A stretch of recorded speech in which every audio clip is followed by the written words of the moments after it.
بسم اللہ الرحمن الرحیم۔ السلام علیکم ناظرین، فدا عادل ہوں اور آپ ڈیلی میدان دیکھ رہے ہیں۔ بشام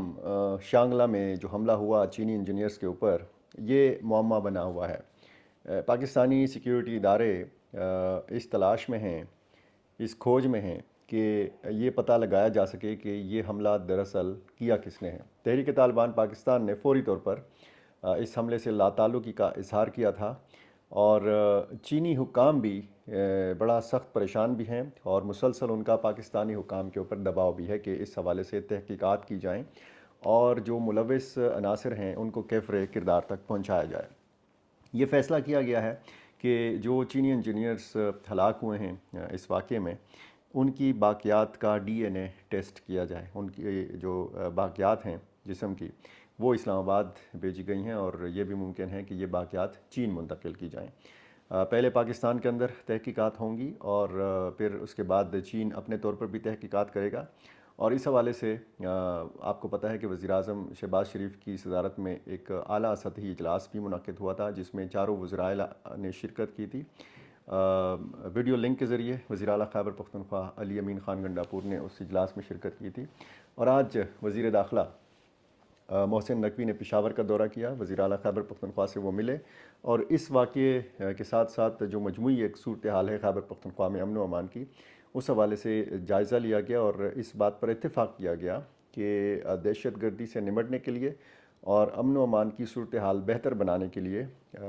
وفاق اور خیبر پختونخوا کو مل کر کام کرنا ہوگا۔ یہ ساری چیزیں جب ہم دیکھتے ہیں، اور پھر ہم افغانستان اور پاکستان کے معاملات کو دیکھتے ہیں، پاکستان کے وزیر دفاع خواجہ آصف نے ایک بیان دیا تھا کہ دہشت گردی کا منبع جو ہے وہ افغانستان میں ہے، اور یہ بیان انہوں نے وزیر اعظم شہباز شریف کی زیر صدارت اجلاس کے فوراً بعد دیا ہے۔ یعنی وہ اجلاس تو ہوا تھا اس حملے کے بعد، جب چینی انجینئرز کو ہلاک کیا گیا، اور پھر اس کے بعد یہ خواجہ آصف کا بیان سامنے آیا۔ آج افغان جو ترجمان ہیں افغانستان کے، ذبیح اللہ مجاہد نے باقاعدہ طور پر اس بیان کی مذمت بھی کی ہے، اور کہا ہے کہ ٹی ٹی پی کے لوگ جو ہیں وہ 20 سالوں سے پاکستان میں سرگرم ہیں۔ یہ پاکستان کا اندرونی معاملہ ہے۔ پاکستان کو، پاکستانی اداروں کو خود اس اندرونی مسئلے سے پاکستان کے اندر نمٹنا ہوگا۔ اس معاملے سے یا پاکستان میں ہونے والے کسی بھی حملے سے افغان حکومت کا کوئی تعلق نہیں ہے، اور جس طریقے سے پاکستان الزام لگاتا ہے کہ ٹی ٹی پی موجود ہے افغانستان میں، تو اس کی بھی بڑی سختی کے ساتھ تردید آ جاتی ہے افغان سائٹ سے، اور کہا جاتا ہے کہ افغانستان میں نہ تو ٹی ٹی پی کی قیادت موجود ہے، نہ ٹی ٹی پی کے جنگجو موجود ہیں، اور نہ ٹی ٹی پی کے لوگ یہاں پر ٹریننگ حاصل کرتے ہیں، اور نہ ہی وہ منصوبہ بندی کرتے ہیں افغانستان کی سرزمین کے اوپر۔ بہرحال یہ پاکستان اور افغانستان کا ایک بنیادی وجہ نزاع ہے۔ تنازع کی بنیادی وجہ جو ہے وہ ٹی ٹی پی ہی ہے، اور ٹی ٹی پی ہی کی اس تنازع کی وجہ سے ہم دیکھتے ہیں کہ پاکستان اور افغانستان کی تجارت بھی متاثر ہوتی ہے۔ پاکستان اور افغانستان کے شہریوں کی جو آمد و رفت ہے، خصوصاً افغان شہریوں کی، تو وہ بھی متاثر ہوتی ہے، اور باہمی جو ہماری تجارت ہے اس کو تو بہت زیادہ نقصان پہنچتا ہے۔ یہ صورتحال جب ہم دیکھتے ہیں اور دو طرفہ الزامات کا جب ہم جائزہ لیتے ہیں، تو اس میں پھر آپ مختلف انٹرنیشنل میڈیا پہ دیکھیں کہ طرح طرح کے تبصرے، طرح طرح کے تجزیے اور اندازے لگائے جاتے ہیں، طرح طرح کے سوال اٹھائے جاتے ہیں، اور ان کا جواب ڈھونڈنے کی کوشش کی جاتی ہے۔ اب انٹرنیشنل میڈیا پہ یہ سوال اٹھایا جانے لگا ہے کہ اگر پاکستان اور افغانستان کے معاملات بہت زیادہ خراب ہوں گے خدا نخواستہ، تو کیا افغان طالبان اس قابل ہیں کہ وہ پاکستانی فوج کے خلاف لڑ سکیں؟ افغان طالبان کے پاس آپ کو پتہ ہے کہ ایک منظم فوج نہیں ہے، اور انٹرنیشنل میڈیا پہ میں دیکھ رہا تھا مختلف مبصرین نے مختلف آراء کا اظہار کیا ہے، اور اس میں کہتے ہیں کہ جی یہ جنگی صلاحیت اس طریقے کی تو نہیں رکھتے جس طریقے سے ایک منظم فوج کو ٹرین کیا جاتا ہے، باقاعدہ ان کی تربیت کی جاتی ہے اکیڈمیز کے اندر، اسکولوں کے اندر، اور وہی ذہن بنایا جاتا ہے ایک منظم فوج کا۔ لیکن یہ جو آپ افغانستان میں دیکھیں یا ٹی ٹی پی کے معاملات کے حوالے سے، یا دنیا میں کسی بھی ایسی جنگجو تنظیم کے حوالے سے آپ بات کریں، تو یہ گوریلا جنگ کی صلاحیت رکھتے ہیں، اور یہ چونکہ صرف لڑنا جانتے ہیں، یہ صرف بندوق اٹھا کر جو ہے مزاحمت کرنا جانتے ہیں، لیکن ایک گروہ، ایک گروپ تھا بندوق برداروں کا جو اٹھا افغانستان میں، اور انہوں نے سب سے پہلے جب 5-6 سالہ ان کی پہلی حکومت تھی تو وہ بھی ہم نے دیکھا کہ گوریلا وار کے ذریعے وہ برسر اقتدار آئے، اور اس دوران جب اسامہ بن لادن کا معاملہ ہوا، ملا عمر نے انکار کر دیا امریکہ کو حوالے کرنے سے، تو اس کے بعد جب امریکہ نے حملہ کیا افغانستان کے اوپر تو وہاں پر ظاہر ہے کہ افغانستان میں طالبان کی حکومت تھی وہ ختم ہو گئی، اور پھر 20 سال افغانستان خود موجود رہا افغانستان کے اندر، اور اس کی جو اتحادی نیٹو فورسز تھی وہ بھی موجود رہیں، اور ہم نے پھر دیکھا کہ حامد کرزئی کی سربراہی میں حکومت قائم ہوئی، اور اس کے بعد ڈاکٹر اشرف غنی کی حکومت میں قائم رہی حکومت، اور پھر جب معاہدہ ہوا دوحہ قطر معاہدہ امریکہ اور طالبان کے مابین، چونکہ امریکہ یہ جنگ جیت نہیں سکتا تھا تو ایک طرح سے یہ اپنی شکست کا اعتراف تھا، اور باقاعدہ طالبان نے اپنی فتح کا اعلان بھی کیا، اور اس صورت میں کیا کہ وہ بہت جلد پہنچتے پہنچتے کابل تک پہنچ گئے اور پورے افغانستان پر ان کا قبضہ ہو گیا۔ اس دوران یہ بھی کہا جاتا ہے کہ جی دوحہ قطر معاہدے میں یہ بات تھی کہ اس طریقے سے اقتدار پر قبضہ نہیں کیا جائے گا، باقاعدہ انکلوسیو حکومت قائم کی جائے گی، لویا جرگہ ہوگا تمام بشمول خواتین کے، بشمول تمام طبقات کے، بشمول تمام جو افغانستان کی سیاسی جماعتیں ہیں ان کے، یہ مل بیٹھیں گے اور پھر ایک انکلوسیو حکومت کا طریقہ کار جو ہے یہ طے کیا جائے گا۔ بہرحال اب وہ گروہ یا وہ گروپ جو ہے جو طالبان کے نام سے جانا جاتا ہے اب وہ حکومت میں ہے۔ اب حکومت کے معاملات کیسے چلانے ہیں وہ چلا رہے ہیں، تقریباً 2.5 سال سے چلا رہے ہیں۔ اگست آنے والا جو اگست ہے اس میں 3 سال پورے ہو جائیں گے افغان طالبان کو، لیکن کیا اب بھی 3 سال جب پورے ہو جائیں گے تو کیا افغانستان کے پاس ایک منظم فوج ہے؟ ایک منظم فوج اس کے پاس نہیں ہے، ایون کہ اس کے پاس باوردی بھی اس طرح کی لاکھوں کی فوج نہیں ہے جس طریقے سے پہلے ایک افغان نیشنل آرمی بنائی گئی تھی، یا یہ جب روس نے یلغار نہیں کیا تھا افغانستان کے اوپر، اس سے پہلے جو ایک آرمی تھی، تو اس طریقے سے اپنے دفاع پر وہ توجہ اس طریقے سے نہیں دے پائے۔ اب جب افغانستان کا پاکستان کے ساتھ معاملہ جو ہے وہ سخت تنازع کا شکار ہے، کشیدگی کا شکار ہے، تو پھر اس جانب بھی اب توجہ دی جا رہی ہے کہ جی کوئی ایسی منظم فوج ہونی چاہیے تاکہ ہم اپنی سرحدوں پر حفاظت کر سکیں۔ افغانستان پر جب فضائی حملے کیے پاکستان نے تو اس کا جواب اس طریقے سے افغانستان نہیں دے سکا پاکستان کو، سرحدی مقامات پر جھڑپیں ہوئیں، زمینی کلیشز ہم نے دیکھی، لیکن جس طریقے سے پاکستان نے ایران کو اسی طرح جواب دیا تھا جس طریقے سے میزائل اٹیک کیا تھا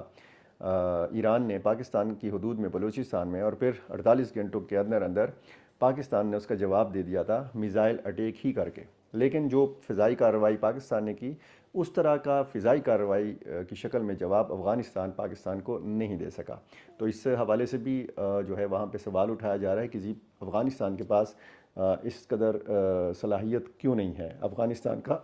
دفاع مستقبل میں پھر کیسے یقینی بنایا جا سکے گا اگر اس کے پڑوسی ممالک کے ساتھ اس قسم کے معاملات ہوں گے۔ اب یہ بڑی ایکسٹریم سوچ ہے، بڑی ہی انتہا تک سوچ ہے، اور یہ سوال اٹھایا جا رہا ہے کہ کیا طالبان جو ہیں کیا یہ پاکستان کے خلاف لڑنے کی صلاحیت رکھتے ہیں؟ پاکستان کی ایک منظم فوج ہے، اور پاکستان کے پاس ایئر فورس بھی ہے، اور پاکستان کی انٹیلیجنس ایجنسیوں کے حوالے سے بھی کہا جاتا ہے کہ یہ بہت پیشہ ورانہ مہارت رکھتی ہیں۔ اب اگر یہ سوال اٹھایا جاتا ہے کہ جی ان کے پاس کتنی تربیت ہے، طالبان کے پاس کتنی تربیت ہے، اور وہ کیا کر سکتے ہیں اگر بہت زیادہ حالات خراب ہوتے ہیں تو افغانستان کی حکومت یا افغان طالبان پاکستان کے خلاف کیا کر سکتے ہیں؟ تو ماہرین یہ کہتے ہیں کہ وہ اپنی پراکسیز کا استعمال کر سکتے ہیں، خود کش حملہ آوروں کی جو ایک یہاں پہ بطور ہتھیار ایک سمجھا جاتا ہے خود کش حملہ آور کو استعمال کرنا، وہ طریقہ جو ہے وہ کہتے ہیں کہ اپنایا جا سکتا ہے، کالعدم ٹی ٹی پی کے ساتھ تعاون جو ہے وہ بڑھایا جا سکتا ہے۔ یہ مختلف آپشنز جو ہیں یہ ایسے ہے جیسے ان کو سمجھایا جا رہا ہے کہ جی آپ یہ کر سکتے ہیں، آپ وہ کر سکتے ہیں، لیکن یہ صورتحال اور یہ سوالات جو اٹھائے جا رہے ہیں اس کی ضرورت یا اس کی نوبت کیوں آئی ہے؟ پاکستان اور افغانستان اگر دو پڑوسی مسلم برادر ملک ہیں، دونوں کے اگر صدیوں پرانے یہاں کے قبائل کے رشتے ہیں، خیر پاکستان کو تو آزاد ہوئے 100 سال بھی پورے نہیں ہوئے، لیکن یہ جو قبائل سرحد کے اس پار یا اس پار رہتے ہیں ان کے صدیوں پرانے آپس میں تعلقات ہیں، لسانی ہیں، ثقافتی ہیں، مذہبی ہیں، تو پھر یہ کیسے ہو گیا یہ معاملات اس قدر خراب کیوں ہو گئے؟ کیا مجبوری ہے افغان طالبان کی کہ وہ پاکستان کی بات سن نہیں رہے، پاکستان کی بات کو وہ تسلیم نہیں کر رہے؟ اور کیا مجبوری ہے پاکستان کی کہ وہ مسلسل جو ہے اس قسم کے جب بھی کوئی واقعہ ہوتا ہے تو براہ راست اس کے تانے بانوں جو ہے افغانستان کے ساتھ جوڑے جاتے ہیں؟ اب بیچ میں ایک تو معاملہ تھا پاکستان اور افغانستان کا، بیچ میں اب چین کا معاملہ آ گیا ہے، اور چین کا معاملہ ایسا ہے کہ اس میں پھر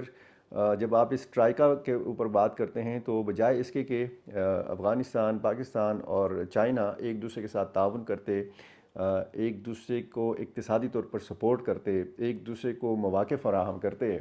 اب جیسے چین کے لیے افغانستان کے اندر بہت زیادہ مواقع ہیں، چین کے لیے پاکستان کے اندر بہت زیادہ مواقع ہیں، لیکن اب یہ ایک دوسرے کو شک کی نگاہ سے دیکھ رہے ہیں۔ پاکستان میں جو سیکیورٹی کے حالات ہیں، چینی حکام کے بارے میں کہا گیا ہے کہ اب وہ شک کی نگاہ سے دیکھتے ہیں پاکستان کا جو سیکیورٹی کا نظام ہے کہ جی یا تو ان کو وہ اعتماد نہیں رہا کہ جو ہونا چاہیے تھا، چینی انویسٹمنٹ ہے یہاں پہ، چینی مفادات ہیں، چین کے لوگ یہاں پہ کام کرتے ہیں، چینی ماہرین، چینی انجینئرز کام کرتے ہیں، تو پھر اس کے لیے اس اعتماد کا بھی ہونا ضروری ہے کہ جی اگر کسی ملک کے باشندے، کسی ملک کے شہری کسی اور ملک میں کام کرتے ہیں تو پھر اس ملک کو جہاں پہ اس کے لوگ کام کر رہے ہیں وہاں کی سیکیورٹی کا جو ایک نظام ہے اس پر اعتماد ہونا چاہیے، اور یہ اعتماد متزلزل ہوتا ہوا محسوس ہوتا ہے بشام واقعے کے بعد۔ اسی طرح جب آپ افغانستان کی صورتحال کے حوالے سے بات کرتے ہیں، وہاں پہ امن و امان کی جو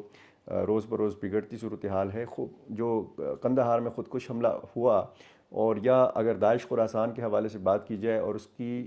سرگرمیوں کے دیکھا جائے تو پھر چین اس حوالے سے بھی تھوڑا سا متفکر ہے افغانستان کے حوالے سے کہ افغانستان اس طریقے سے ابھی تک پرامن ملک نہیں ہے، یہ چینی حکام سوچتے ہیں کہ جو اس کی سرمایہ کاری کے لیے جو ہے وہاں پہ حالات ٹھیک ہوں۔ اب پاکستان اور افغانستان کے معاملات درست ہوں گے، کس طریقے سے درست ہوں گے، اس میں کردار کون ادا کرے گا؟ جس نے کردار ادا کرنا تھا وہ خود متاثر ہوا ہے۔ چین کے بارے میں زیادہ کہا جاتا تھا کہ چین ہی ایک واحد ملک ایسا ہو سکتا ہے کہ جو افغانستان اور پاکستان کے معاملات کو ٹھیک کر سکتا ہے، دونوں کو ایک ساتھ بٹھا سکتا ہے، لیکن اب چین جو ہے وہ خود متاثر ہے۔ چین کی نظر اگر پاکستان میں ادھر ادھر بھٹک رہی ہے یہ ڈھونڈنے کے لیے کہ اس کے انجینئرز پر حملہ کس نے کیا ہے، اور پاکستان اس کو بتا رہا ہے کہ جی آپ ادھر ادھر اپنی آنکھیں نہ پھیریں اور نہ دیکھیں، تلاش نہ کریں، سیدھا افغانستان کی طرف دیکھیں، کیونکہ پاکستان کہتا ہے کہ دہشت گردی کی جو منبع ہے وہ افغانستان کے اندر ہے۔ اب یہ معاملات کیسے درست ہوں گے، کیسے ان معاملات کی چھان بین ہوگی، تحقیقات کیسے ہوں گی، کون جو ہے وہ قصوروار ٹھہرایا جائے گا، اور کس کی ذمہ داری ہوگی، کس کی ناکامی ہوگی، یہ ساری چیزیں جو ہیں وہ آنے والے دنوں کے ساتھ ساتھ سامنے آئیں گی۔ جو بھی نئی ڈیولپمنٹس ہوں گی میں آپ کے سامنے رکھوں گا انشاءاللہ۔ بہت شکریہ۔